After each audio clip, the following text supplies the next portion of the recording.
Bro, again! Again!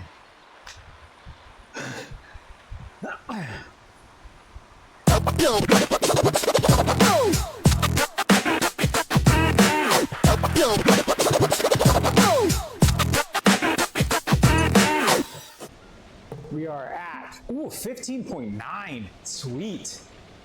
Hello and welcome. So this has got to be the best two races that I've done in a while. This TTT was absolutely fantastic. Great group. And as you'll see when we cross the line, we really just absolutely gave it our all and smashed this stage, which was the hilly route in Watopia. And man, was it tough. Absolutely tough. And so crossing the line in fourth place, but my power numbers, my 20-minute power number at 3:2 was absolutely fantastic and just truly gave it my all. And so I was super proud of this event. But moving forward. Oh, E. Medina is in this. Haven't raced against E. Medina in a while. What if he's on our side? Got Ethan Keys in here. Fantastic racer, rider. He's one of the good ones. And so it's going to be fun. And by fun, I mean I've got some lofty goals. But first goal is to survive the first climb. If I can get up the first climb with the group, then we'll see how the rest of it goes. It's basically we go straight to the climb, up and over, come back through London, and then we end on the climb again. I just don't know if we end on Fox Hill or Box Hill. Are you lost? As the one looks like we're going up Box Hill, and maybe Fox Hill on the tail end, or maybe Box Hill again. It doesn't matter. At the end of the day, it's got to get climbed. For glory. Though this stage is a complete dichotomy to stage 5. Stage 5 is going to be absolutely brutal. And the fact that I'm doing that the day after I do Alpe de Zwift, it's probably not the wisest of ideas, but we'll see. Just ultimately putting my recovery strategies to the test and seeing how well I recover on some of these harder stages.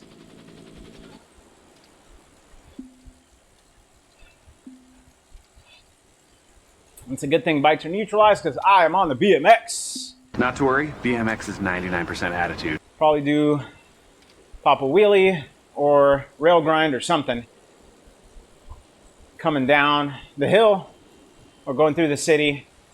It would be fantastic. But I don't have pegs. I don't have, looking at the setup, the bike looks like it's a single speed with the brake locking, so where you pedal backwards and it locks the back wheel, or whatever that function and mechanism is called.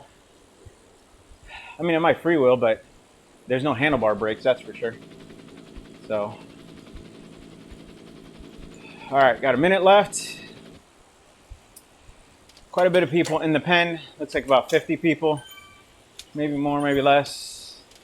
Can't quite tell yet. 38 according to Sauce, and 47 according to Zwift. We'll see once the start banner drops what we end up with. Well, here we go on the London Uprising for Zwift Games Stage 4. And so like I mentioned, this is the London Uprising, which going into this, I had a chat with Ethan Keys via companion app, and he was the one that kind of gave me the layout of how the stage went. And then I looked it up on Zwift Insider because, again, I really should spend time looking at these stages before I race them to kind of get a sense of what I'm doing. And so as we head through the city and into the tunnel, going straight for the climb, I was just kind of preparing myself. Didn't really warm up like I should have for this stage.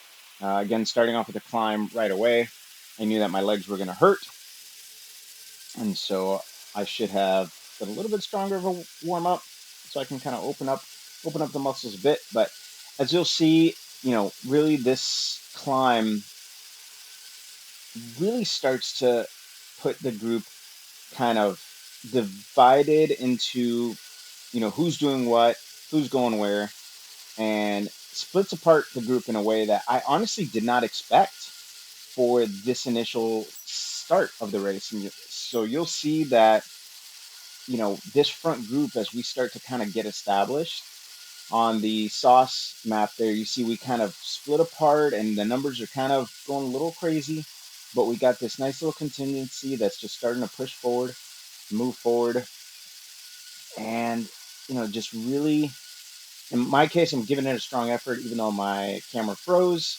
You can still see my little guy moving, and I'm just doing my best to try and stay in the upper 200s, low 300s, and follow, the riders in front of me. There's a small group that kind of gets away from us, and you'll see they're about, 8 to 10 seconds ish, somewhere through there. And so as they get forward, I just do my best to kind of hold on to the wheels of the people that are getting in front of me and passing me. You see sauce looks like just a long chain of beads of just dots everywhere where the group is splitting apart. And so as we hit the top of this hill, I, by absolute mistake, end up hitting my arrow Fuck! boost. Wrong spot. Oh well.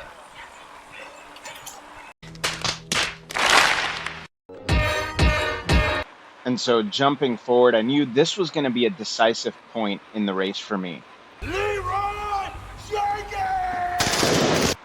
So I give it that good old Leroy spirit, just give it as much as I got. I got up into the 800s. I didn't realize I was pushing that much power.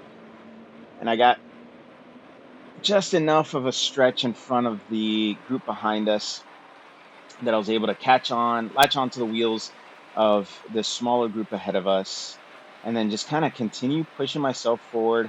One of the things I'm working on right now is my post effort power consistency.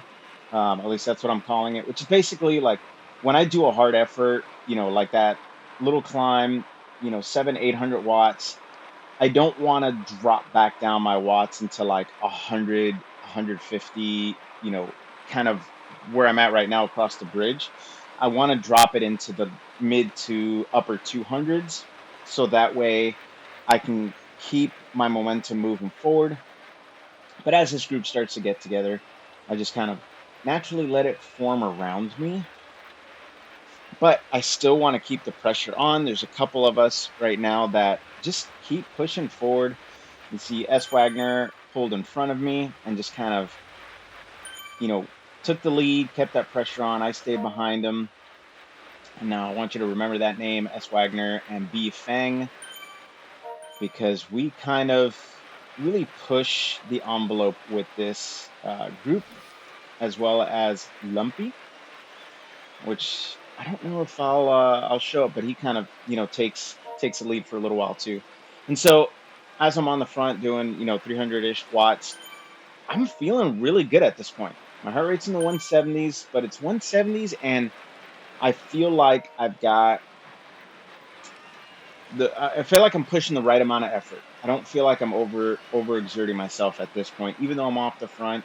And again, not the ideal place to be, but because I'm focused on working on my, 5-minute and 20-minute power numbers, I know that I can't rely on the group to pull me at a stronger pace. I have to be the one to set the tone.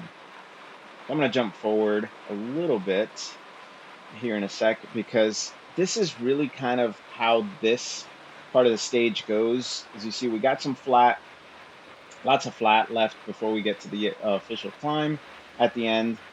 And really, this group just does a great job of staying together. We're about 9 of us right now. And I knew that as we were getting further into London, seeing the group behind us is about 12, 13 seconds back. I knew they weren't going to catch us at this point unless we really started slowing down. But like I said, there's a couple of us that were ambitious enough to just keep the pressure on the group to push forward. And so as we get to the climb, you see that we're all still together and just kind of moving forward. And again, my tactics here were really just to stay around the 300s. My legs were starting to hurt at this point, but I knew I could hold that upper 200s, low 300s. And I figured if I could stay there, then, especially since I was already pushed past, I'm already 7 seconds ahead of the group behind us. And I've got, this small group of three of us, S. Wagner and B. Fang, that we are just kind of circling each other and pushing hard.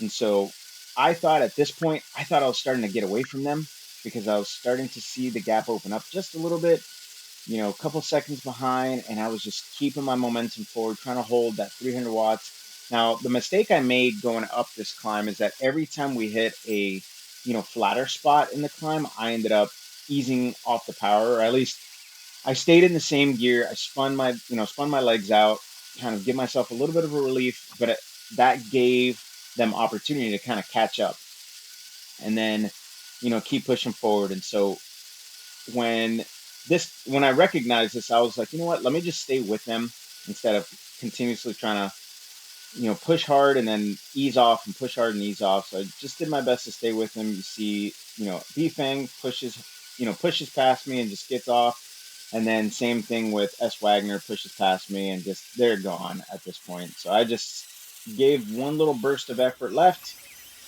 and got to the end.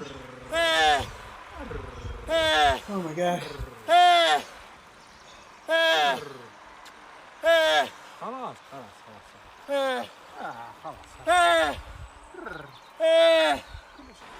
All right, so quick recap while I spin my legs out.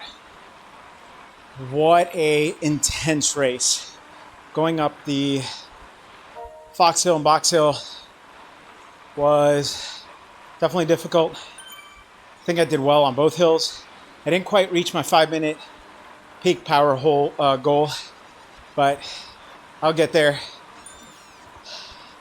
Considering I finished 9th place, which was absolutely amazing. And yesterday's TTT and today is just proving to me that right now I'm at my peak in terms of power. And I'm on that cusp of getting into the pace group B. I gotta hold 4.2 or average 4.2 for 5 minutes to get into the pace group B. And so I'm just on the cusp of that, which is just really testament to all the racing I've done, my nutrition plan, like everything's coming together. So Monday is gonna be tough. Lots of climbing. I am considering not doing the Alpe du Zwift on Sunday. We'll see how my legs feel tomorrow night, Saturday night. If they feel great, then I might do it Sunday morning. If they don't, then I'll back out of it because I want to compete well on Monday's stage. Monday's stage is not going to be easy. And considering how I did today, I really do feel like I should focus on Monday's race. So, and also Wednesdays. DRS is going to be, it's a tough stage, but it's no different than today in terms of climbing, but it's the park perimeter loop. We're doing 3 laps of it, but I got 3 sprint segments that I got to contend for. So that's going to be my focus. And so again, Sunday is kind of a negotiable just because of the priorities for Monday and Wednesday.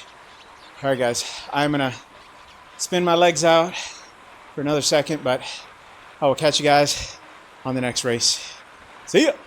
Guys, Miguel from that thing you just watched. If you know where that reference is from, please leave it down in the comments below. One of my favorite channels. If you enjoyed this video, please hit the subscribe button, watch videos, playlists, whichever pop up.